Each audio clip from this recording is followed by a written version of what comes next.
بسم اللہ الرحمن الرحیم۔ شروع کرتا ہوں اللہ کے نام سے جو بڑا مہربان نہایت رحم کرنے والا ہے۔ السلام علیکم۔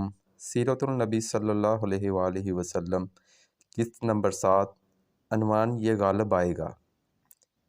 حلیمہ سعدیہ فرماتی ہیں، میں پریشانی کی حالت میں مکہ پہنچی۔ آپ کے دادا عبدالمطلب کے پاس پہنچتے ہی میں نے کہا، میں آج رات محمد کو لے کر آ رہی تھی۔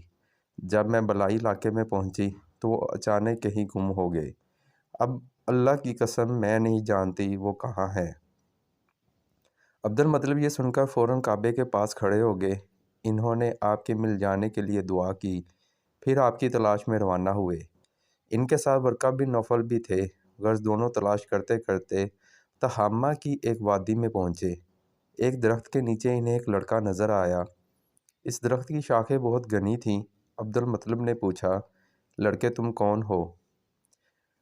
حضور اکرم صلی اللہ علیہ وآلہ وسلم چونکہ اس وقت تک قد نکال چکے تھے، اس لیے عبدالمطلب پہچان نہ سکے۔ آپ کا قد تیزی سے بڑھ رہا تھا۔ جواب میں آپ نے فرمایا، میں محمد بن عبداللہ بن عبدالمطلب ہوں۔ یہ سن کر عبدالمطلب بولے، تم پر میری جان قربان، میں ہی تمہارا دادا عبدالمطلب ہوں۔ پھر انہوں نے آپ کو اٹھا کر سینے سے لگایا اور رونے لگے۔ آپ کو گھوڑے پر اپنے آگے بٹھایا اور مکہ کی طرف چلے۔ گھر آ کر انہوں نے بکریاں اور گائیں ذبح کی اور مکے والوں کی دعوت کی۔ آپ کے مل جانے کے بعد حضرت حلیمہ سعدیہ حضرت آمنہ کے پاس آئیں تو انہوں نے پوچھا، حلیمہ اب آپ بچے کو کیوں لے آئیں؟ آپ کی خواہش تھی یہ ابھی آپ کے پاس ہو رہیں۔ انہوں نے جواب دیا، یہ اب بڑے ہو گئے ہیں اور اللہ کی قسم میں اپنی ذمہ داری پوری کر چکی ہوں۔ میں خوف محسوس کرتی رہتی ہوں کہیں انہیں کوئی حادثہ نہ پیش آ جائے، لہٰذا انہیں آپ کے سپرد کرتی ہوں۔ حضرت آمنہ کو یہ جواب سن کر حیرت ہوئی، بولی، مجھے سچ سچ بتاؤ کیا ماجرا ہے؟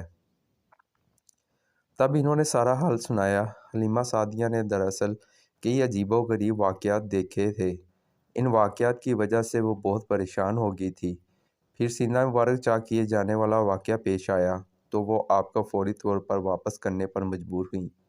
وہ چند واقعات حضرت حلیمہ رضی اللہ عنہا اس طرح بیان کرتی ہیں، ایک مرتبہ یہودیوں کی ایک جماعت میرے پاس سے گزری۔ یہ لوگ آسمانی کتاب تورات کو ماننے کا دعویٰ کرتے تھے۔ میں نے ان سے کہا، کیا آپ لوگ میرے اس بیٹے کے بارے میں کچھ بتا سکتے ہیں؟ ساتھ ہی میں نے حضور اکرم صلی اللہ علیہ وآلہ وسلم کی پیدائش کے بارے میں انہیں تفصیلات سنائیں۔ یہودی تفصیلات سن کر آپس میں کہنے لگے، اس بچے کو قتل کر دینا چاہیے۔ یہ کہہ کر انہوں نے پوچھا، کیا یہ بچہ یتیم ہے؟ میں نے ان کی بات سن لی تھی کہ وہ ان کے قتل کا ارادہ کر رہے ہیں، سو میں نے جلدی سے اپنے شوہر کی طرف اشارہ کرتے ہوئے کہا، نہیں، یہ رہے اس بچے کے باپ۔ تب انہوں نے کہا، اگر یہ بچہ یتیم ہوتا تو ہم ضرور اسے قتل کر دیتے۔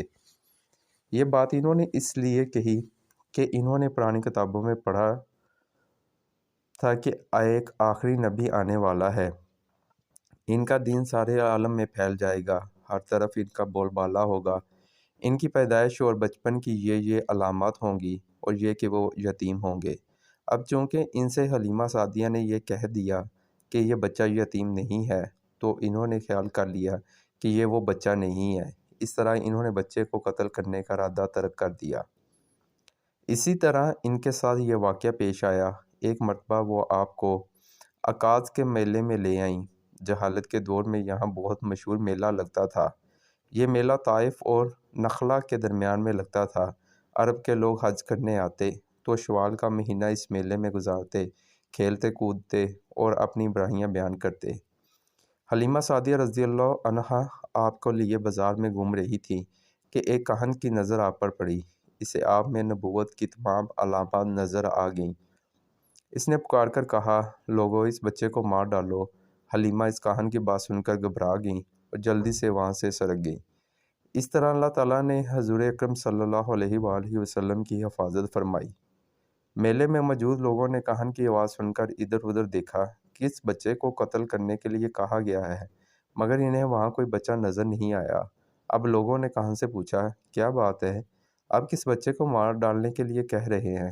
اس نے لوگوں کو بتایا، میں نے ابھی ایک لڑکے کو دیکھا ہے، معبودوں کی قسم وہ تمہارے دین کے ماننے والوں کو قتل کرے گا، تمہارے بتوں کو توڑے گا اور وہ تم سب پر غالب آئے گا۔ یہ سن کر لوگ آپ کی تلاش میں ادھر ادھر دوڑے لیکن ناکام رہے۔ حلیمہ سعدیہ آپ صلی اللہ علیہ وآلہ وسلم کو لیے واپس آ رہی تھی کہ ذی الحجاز سے ان کا گزر ہوا۔ یہاں بھی میلہ لگا ہوا تھا۔ اس بازار میں ایک نجومی تھا۔ لوگ اس کے پاس اپنے بچوں کو لے کر آتے تھے۔ وہ بچوں کو دیکھ کر ان کی قسمت کے بارے میں اندازے لگاتا تھا۔ حلیمہ سعدیہ اس کے نزدیک سے گزری تو نجومی کی نظر حضور اکرم صلی اللہ علیہ وآلہ وسلم پر پڑی۔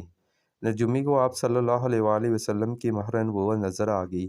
ساتھ ہی آپ صلی اللہ علیہ وآلہ وسلم کی آنکھوں کی خاص سرخی اس نے دیکھ لی۔ وہ چلا اٹھا، اے عرب کے لوگوں، اس لڑکے کو قتل کر دو، یہ یقیناً تمہارے دین کے ماننے والوں کو قتل کرے گا، تمہارے بتوں کو توڑے گا اور تم پر غالب آئے گا۔